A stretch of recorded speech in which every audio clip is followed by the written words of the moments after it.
Mummy જો આજે તો હું તમારા ફેવરેટ અંબિકાના દાળવડા લાવી છું. સારું, ટેબલ પર મૂક, ઈચ્છા થશે તો ખાઈશું. કે મમ્મી મૂડ ઓફ છે આજે? સામે સારી સારી વાતો કરવાની અને પાછળથી પછી ખોદણી કરવાની. કેમ મમ્મી તમારું મૂડ ઓફ એવું લાગે છે? કંઈક ખુલ્લાથી વાત કરો તો મને ખબર પડે. ગોળ ગોળ વાત ના કરશો, મને કંઈક સમજાય એવું કોને. ચલ છોડ, કંઈ નહીં. ના મમ્મી, હવે તમે મને કહો જ, મારી વાતથી તમને કંઈ ખોટું લાગ્યું છે? આજે પેલા કવિતાબેન આવ્યા હતા ને તો એમ કહેતા હતા કે કામ ધંધા બાબતે કે હું કંજૂસ છું એવું કીધું હતું તે. તું મારી ખોદણી કરતી હતી? ના મમ્મી, મેં તો એમને કંઈ કીધું જ નથી. ઉપરથી મેં તો એમને એમ કીધું હતું કે મારા સાસુ તો બહુ સારા છે અને મને બહુ સપોર્ટ કરે છે ને એટલે તો હું જોબ કરી શકું છું.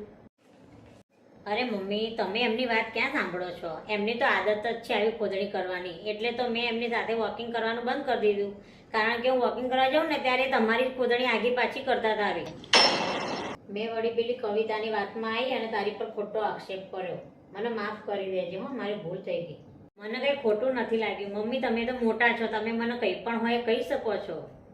જો મિત્રો, પંચાયત સેવાનું તો કામ જ હોય છે આગ લગાડવાનું, નહીં કે સંબંધો સાચવવાનું. એટલે સાંભળ્યા કરતાં પહેલાં સાચી વાત જાણવી જરૂરી છે. અને સાંભળેલી વાત પર નહીં પણ સંબંધ પર વિશ્વાસ રાખો. વિડીયો ગમ્યો હોય અમારો તો અમારા પેજને ફોલો કરવાનું ભૂલતા નહીં.